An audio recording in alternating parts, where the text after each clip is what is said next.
창세기 29장 31절에서 35절의 말씀 저와 여러분이 한 절씩 읽어보겠습니다.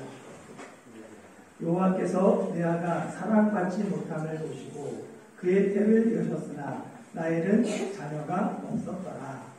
레아가 임신하여 아들을 낳고 이름을 르베이라 하였는데 여호와께서 나의 괴로움을 들어주었으니 이제는 내 남편이 나를 사랑하리라 하였더라. 그가 다시 임신하여 아들을 낳고 이르되 여호와께서 내가 사랑받지 못함을 들으셨으므로 내게 이 아들도 주셨도다 하고 그의 이름을 시므온이라 하였으며 그가 또 임신하여 아들을 낳고 이르되 내가 그에게 새 아들을 낳았으니 내 남편이 지금부터 나와 연합하리라 하고 그 이름을 레이라 하였으며 함께 읽겠습니다. 그가 또 임신하여 아들을 낳고 이르되 내가 이제는 여호와를 찬송하리라 하고 이로 말미암아 그가 그의 이름을 유다라 하였고 그의 출산이 멈추었더라. 아멘. 예, 춘절 연휴 다들 잘 보내셨습니까? 한국에 갔다가 또 잘 귀국하신 분들도 계시고 또 꿋꿋하게 이 평안한 땅을 지키신 분들도 계십니다. 너무나 감사드리고요. 이렇게 뵙고 함께 예배드리는 것이 큰 힘이 되고 기쁨이 됩니다. 지난주에 설교 한번 잠깐 생각해 볼까요? 2023년 새해 결심 3가지 말씀드렸어요. 예, 사랑으로 섬기게 하소서, 성실로 당당하게 하소서, 나부터 진실하게 하소서. 그냥 새해 결심으로 끝나지 않고 연말까지 잘 실천해서 우리가 풍성한 열매를 주님 앞에 드리길 소망합니다. 근데 작심삼일로 우리가 지난주 설교 듣고 또 잊어버렸을 거예요. 그런데 다시 한번 상기하면서 계속해서 그래, 사랑으로 섬기는 애가 되자. 성실로 당당하고 그리고 나부터 진실한 애가 되어서 연말에는 주님께서 기뻐하시는 좀 더 주님의 모습을 닮아가는 저희가 되길 소망합니다. 지난주일 설교 시간에 맞추다 보니까 마지막 부분의 이야기를 못했어요. 그래서 오늘은 지난주일 본문 마지막 부분부터 설교를 시작하겠습니다. 해외에서 사업하다 보면 가끔 이 불상사가 일어나요. 현지 문화와 언어에 익숙하지 못한 상태에서 조급하게 사업을 시작했다가 먼저 현지에 정착하신 분, 언어도 잘하고 문화도 잘하는 그분에게 도움을 받다가 어느 순간에 사기 비슷한 것을 당하는 경우가 있습니다.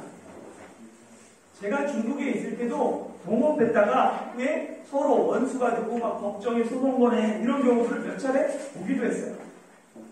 그나마 대만은 조금 나은 편이지만 그래도 대만에서도 가끔 이런 일들이 일어납니다. 그래서 해외에서 사업을 시작하거나 동업을 시작할 때는 그 나라 언어와 문화를 충분히 익힌 후에 해야 합니다. 현지 문화와 언어를 모르면 눈 뜨고 코 베이기 십상이에요. 야구도 마찬가지입니다. 현지 문화와 풍습에 익숙하지 않았어요. 그러다 보니까 너무나도 쉽게 외삼촌 나반의 사기 결혼을 당합니다. 결혼식 다음 날에야 신부가 바뀐 것을 알게 된 야곱. 외삼촌에게 따지듯이 묻죠. 어찌하여 이렇게 했습니까? 어찌하여 나를 속였습니까? 분노합니다. 그 분노에 나반은 대수롭지 않게 대답해요. 우리는 원래 그래. 네가 이곳 문화를 잘 몰라서 그러나 본데 우리 지방에서는 언니를 동생보다 먼저 결혼시키는 경우는 없어. 그러면서 나반은 야곱에게 일이 이왕 이렇게 되었으니 언니 레아를 위한 결혼 잔치 7일을 채우면 동생 라헬도 줄게. 대신에 또다시 7년을 봉사해야 돼 라고 이야기합니다. 결국 야곱은 울며 겨자 먹는 심정으로 7일 후에 사랑하는 라헬을 아내로 얻고 또다시 7년을 라반에게 봉사합니다. 혹시 준혜야 이런 속담 알아? 울며 겨자 먹기? 모르지? 혹시 아는 사람 없나? 네, 현민이 알아? 들어봤구나. 이게 뭐냐면 겨자를 먹으면 매운 향신료예요. 그러니까 눈물이 나죠. 매우니까. 그런데 왜 눈물 흘리면서도 억지로 그걸 먹어야 돼요? 그림에도 보면 옆에 분이 무섭게 생겼잖아. 그러니까 하기 싫어요. 먹기 싫어요. 그런데도 어쩔 수 없이 먹어야 되는 상황인 거예요. 하기 싫은 일을 억지로 마지 못할 때 울며 겨자 먹기라고 이야기합니다. 야곱이 그와 같은 거예요. 그냥 여기서 포기하기에는 친년이 너무 아까워요. 그래서 어쩔 수 없이 또다시 친년을 라반을 섬깁니다. 라반이 레아에 이어서 라헬까지 야곱에게 줄 수 있었던 이유는 그 당시 사회의 문화, 시대가 중혼을 허용했기 때문입니다. 중혼은 재혼하고 좀 다릅니다. 재혼은 배우자가 사망하거나 이혼을 통해서 배우자가 없는 상태에서 결혼하는 거예요. 그런데 중혼은 배우자가 있습니다. 정당한 결혼을 했음에도 배우자가 있는 상태에서 다른 배우자를 맞이하는 거죠. 이 중혼제도에서는 결혼한 모든 배우자가 똑같이 동등하게 아내로 되는 거예요. 중혼은 일부 다처 제도가 이렇게 허용되는 그러한 제도인 거죠. 그래서 오늘날 이슬람 국가들, 이슬람교를 표방하는 국가들에서는 중혼을 허용합니다. 법적으로 4명까지 아내를 둘 수 있죠. 그러나 역사 속에서 중혼이나 축척이 제도화된 적이 있지만 성경은 이를 정당화하고 있지는 않습니다. 성경은 철저하게 하나님이 지으신 창조는 한 여자와 한 남자가 만나서 결혼해서 한 가정을 이루는 거예요. 그래서 복음이 전파된 나라마다 일부 다처나 축척 제도가 있었는데 그것이 변화가 일어나고 일부 일처로 자리 잡게 되는 거죠. 우리나라도 마찬가지였어요. 역사를 보면 복음이 들어오기 전에 당시 만연했습니다. 부처 제도가. 저희 집안도 좀만 살펴보면 부처 제도가 있었어요. 축척 제도가 있었죠. 그런데 기독교의 영향으로 말미암아 점차 사라졌습니다. 이처럼 복음은 한 사람을 변화시킬 뿐만 아니라 그 영혼을 구원할 뿐만 아니라 잘못된 사회 구조, 그 죄와 악을 변화시키는 하나님의 능력입니다. 오늘날 교회에 필요한 것이 바로 개인 구원을 넘어서 영혼 구원을 넘어서 이 사회를 우리가 살고 있는 이 땅을 하나님 나라로 만들어가는 하나님의 사람들이 필요한 시대예요. 이것 때문에 한국교회가 정말 잘하는 것이 많음에도 불구하고 세상 사람들의 눈에는 부족하게 보이는 거예요. 너희들만 행복하고 너희들만 좋으면 그게 과연 복음이냐라고 말하는 거죠. 너희들이 이렇게 많은데 왜 이 땅이 변화되지 않느냐라고 말했을 때 우리 기독교인들은 다시 한번 나로부터 내가 구원에 대한 확신뿐만 아니라 점점 우리가 하나 되어서 하나님 나라로 하나님이 기뻐하시는 그 나라로 이 땅을 만들어갈 필요가 있는 것입니다. 그래서 개인 구원과 사회 구원 이 두 날개로 하나님의 복음을 확장시키는 교회들이 필요합니다. 그렇게 한국교회가 또 타해중 한국교회가 세임받기를 소망합니다.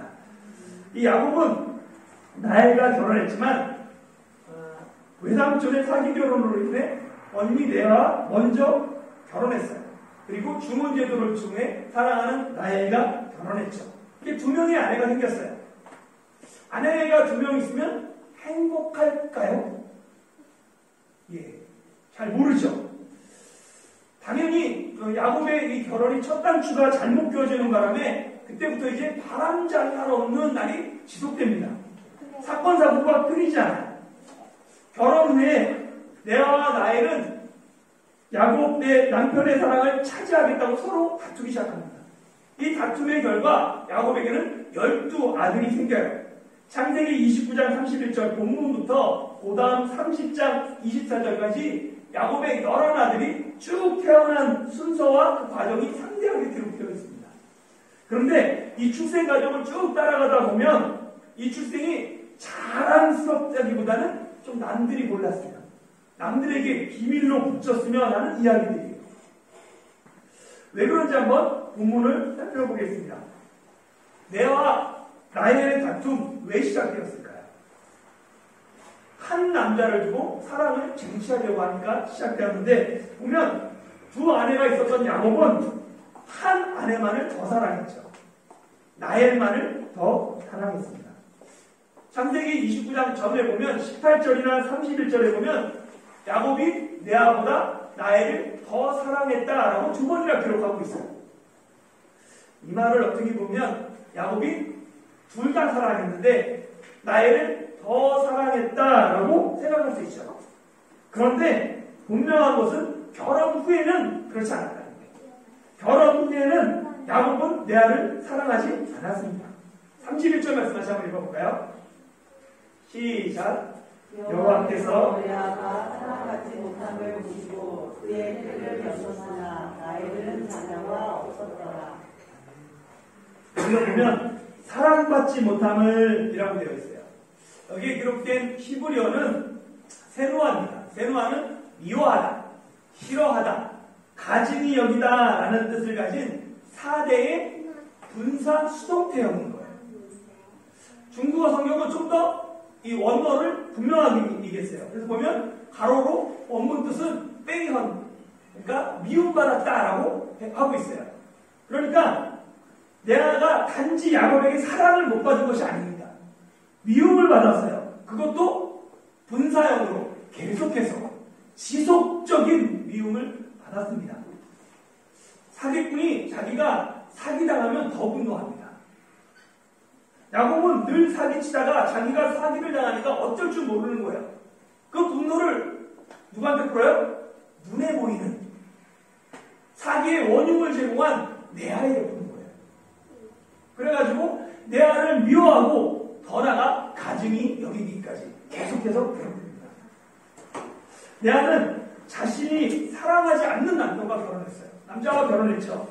근데 남편으로부터 지속적으로 미움을 받습니다. 결국 레아의 결혼은 행복하지 않았죠.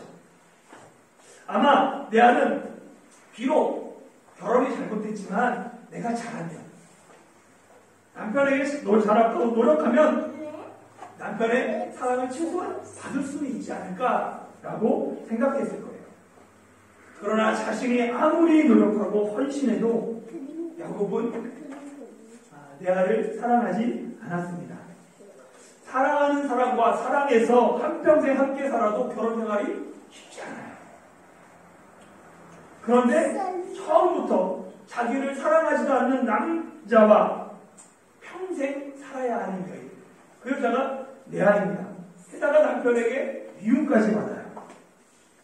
레아의 결혼은 행복 시작이 아니라 불행의 시작이었던 거예요. 레아의 불행은 결혼 생활뿐만 아니라 그 주변 사회, 공동체에게도 영향을 끼치죠. 동네 사람들은 이미 레아가 사기를 통해 결혼했다는 거 다 압니다. 왜냐하면 성대한 잔치를 열었더니 그 다음날 일어났더니 신부가 바뀌어 있었잖아요. 뿐만 아니라 이 동네 사람들은 그 모든 사람을 다 알고, 그리고 야곱이 7년 동안 어떻게 섬겼는지 그의 기대도 다 알죠. 옆에서 다 지켜봤어요. 그런데 사기당했잖아요. 그리고 과연 그러면 이것이 어떻게 될 것인가 관심을 가지고 지켜봅니다. 그리고 사람들은 얼마 지나지 않아서 알게 되죠. 야곱이 레아를 미워한다는 걸. 사람들은 인간보다 삭필 규정이다 하며 레아의 불행을 당연시합니다. 네가 잘못했으니까 그렇지. 레아는 남편으로부터 미움받고 동네 사람들에게 손가락질과 수군거림의 대상이 됩니다. 결국 레아는 좌절감, 실패감, 정말 어쩔 수 없는 그 마음에 점점 마음의 상처가 깊어가는 거죠. 그런데 레아는 자신의 마음의 상처에 집중하기보다 그 마음을 가지고 하나님께 나가 하나님께 은혜를 구합니다. 하나님을 찾는 계기로 삼아요. 자기가 하나님께 나가 나의 괴로움을 고백하며 하나님의 은혜를 구합니다. 상처 앞에 많은 사람들이 주저앉아 삶을 포기하는 사람들이 많이 있어요. 그러고 보면 다 이해가 돼요. 너무나 큰 상처를 받고 아픔을 받았어요. 그런데 레아는 상처 때문에 하나님께 매달립니다. 죽을 것 같은 상처 때문에 괴로워하기보다 죽지 않기 위해 하나님께 기도한 여인이 레아인 거예요. 하나님은 그 레아의 아픔을 보셨습니다. 그리고 그의 기도를 들으셨죠. 그래서 레아의 태를 여시고 레아에게 아들을 허락하십니다. 우리가 괴롭고 힘들 때 왜 하나님께 나가 기도해야 합니까? 하나님이 내 괴로움을 보시기 때문에 내가 고통 중에 부르짖는 그 소리를 하나님은 외면하지 않고 응답하시기 때문입니다. 그렇기 때문에 우리는 절망 중에서도 하나님께 기도해야 돼요. 내가 기도했는지 어떻게 알 수 있습니까? 아들들의 이름을 보면 알 수 있어요. 32절, 33절 같이 한번 읽어볼까요? 시작. 레아가 임신하여 아들을 낳고 이름을 루벤이라 하였으되 여호와께서 나의 괴로움을 돌보셨으니 이제는 내 남편이 나를 사랑하리로다 하였더라. 그가 다시 임신하여 아들을 낳고 이르되 여호와께서 내가 사랑받지 못함을 들으셨으므로 내게 이 아들도 주셨다 하고 그의 이름을 시므온이라 하였으며. 아멘. 레아의 아들들의 이름은 레아의 영적 상태와 깊은 관련이 있습니다. 그래서 첫 번째 아들을 낳고는 그 아들을 누벤이라고 지었어요. 누벤은 보라 아들이다 라는 기쁨의 탄성 같은 거죠. 누벤은 나의 괴로움을 하나님이 외면하지 않고 돌보셨습니다 라는 레아의 신앙 고백인 거예요. 이제 아들을 낳았으니 나를 이제 남편이 돌아보겠지, 나를 사랑하겠지. 그 레아의 간절한 기대와 소망이 누벤이라는 이름에 담겨 있습니다. 그리고 얼마 지나지 않아서 레아는 또다시 임신하고 아들을 낳죠. 이번에는 둘째 아들을 시므온이라고 짓습니다. 시므온은 들으심이라는 뜻이에요. 여호와께서 들으셨다는 거예요. 역시 레아의 신앙 고백입니다. 언약의 하나님인 여호와께서 나의 사랑받지 못함 들으셨다. 그래서 이 아들을 더 주셨다라고 이름을 시므온이라고 짓습니다. 내 기도에 응답하셨다라는 확신이 둘째 아들 시므온이죠. 들으셨다는. 레아가 첫째 아들을 낳고는 여호와께서 나를 돌보셨으니 이제는 내 남편이 나를 사랑할 것이다 라는 기대와 소망이 담겨있는데 이것이 이루어지지 않았던 거예요. 그러다 보니까 둘째 낳고는 여호와께서 내가 사랑받지 못함을 들으셨다라고 아예 대놓고 알 수 있도록 시므온 들으심이라고 짓습니다. 레아는 낳는 아들마다 이름을 통해 계속해서 남편에게 이야기하고 있어요. 나 좀 봐주세요. 나를 사랑해주세요. 제발 내 마음 좀 알아주세요. 애원하지만 야곱은 그 마음, 간절한 마음과 소망을 들은 채 하지 않습니다. 철저하게 무시하죠. 이를 어떻게 알 수 있냐면 셋째의 이름을 보면 알 수 있어요. 한번 34절 읽어볼까요? 시작. 그가 또 임신하여 아들을 낳고 이르되 내가 그에게 새 아들을 낳았으니 내 남편이 지금부터 나와 연합하리로다 하고 그의 이름을 레이라 하였으며. 레아의 세 번째 아들 이름은 레위입니다. 레위는 연합이라는 뜻이죠. 이 연합을 뜻하는 시브연은 서로 성질이 다른 이질적인 것이 굳게 붙어서 하나가 될 때 이 단어를 사용해요. 그러니까 물과 기름같이 섞일 수 없는 것이 하나가 될 때 이 연합한다라고 말하는 거죠. 그러니까 레아는 인정해요. 야곱이 나 사랑하지 않는 거 인정해요.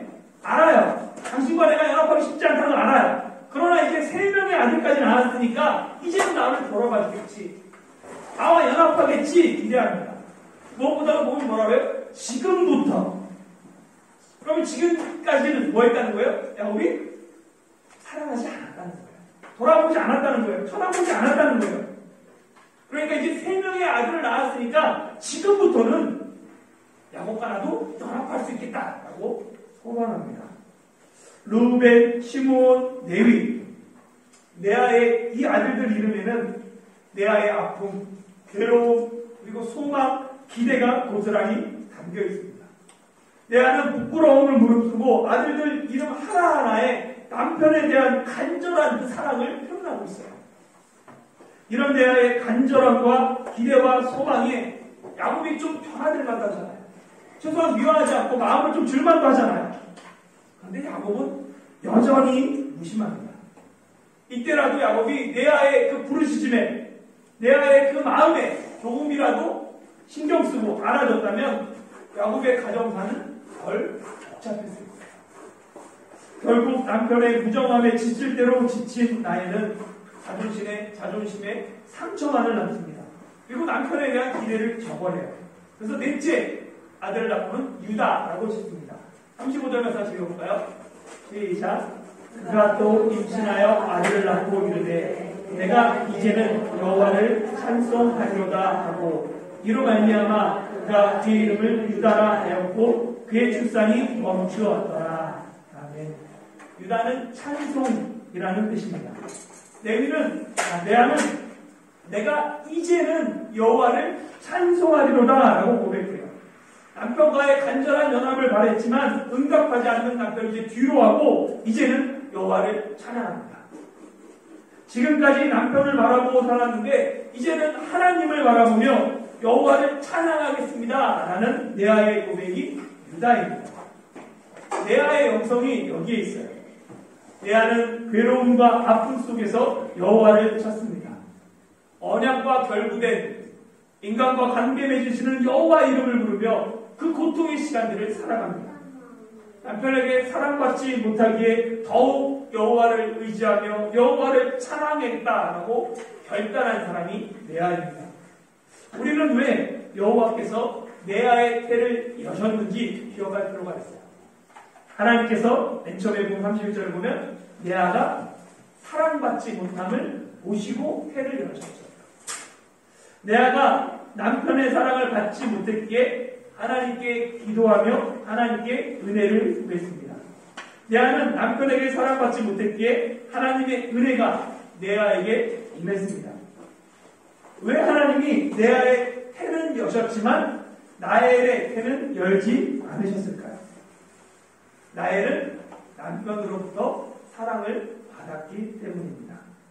자신만을 끔찍하게 사랑하는 남편이 있었기 때문에 레아는 부족함을 느끼지 않아요. 남편의 사랑 때문에 레아는 간절히 하나님을 찾지 않습니다. 결핍이 없으니까 레아에게 하나님도 그렇게 의미가 있는 것이 아니었던 거죠. 하나님은 결핍을 통해 나의 겸손하게 하나님을 의지하고 하나님을 찾기를 원하셨습니다. 그래서 라헬의 태를 열지 않으신 거예요. 어쩌면 하나님은 라헬이 남편의 사랑에 교만하지 말고 남편의 사랑받지 못하는 언니 레아의 마음을 위로하며 사랑으로 아름다운 가정을 이루기를 원하셨을 거예요. 그런데 라헬은 남편의 사랑을 언니와 나누지 않습니다. 하나님은 레아를 돌보셨는데 한 가족으로서 같이 자란 그 자매였고 이제는 같은 아내인 라헬은 함께 살고 있는 언니를 돌아보지 않습니다.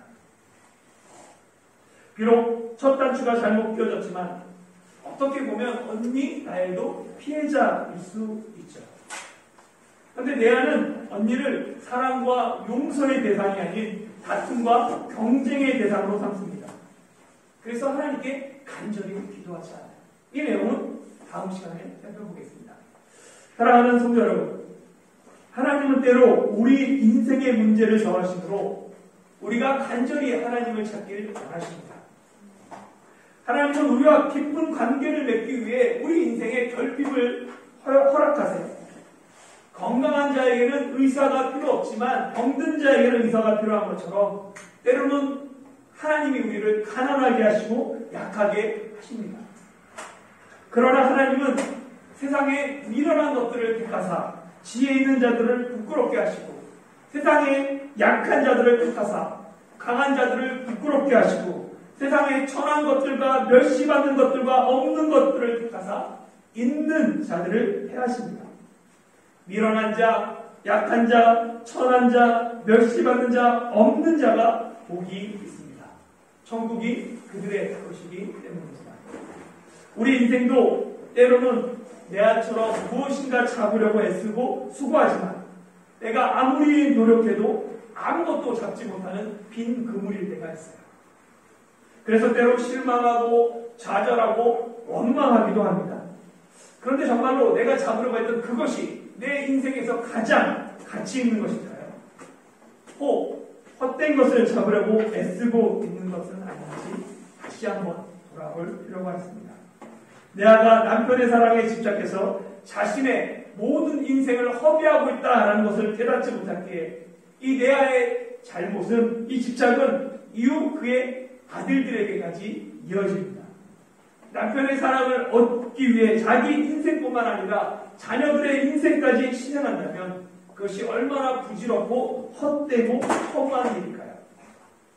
더 늦기 전에 자신의 어리석음을 깨닫고 하나님을 찬양하는 인생이 되어야 합니다.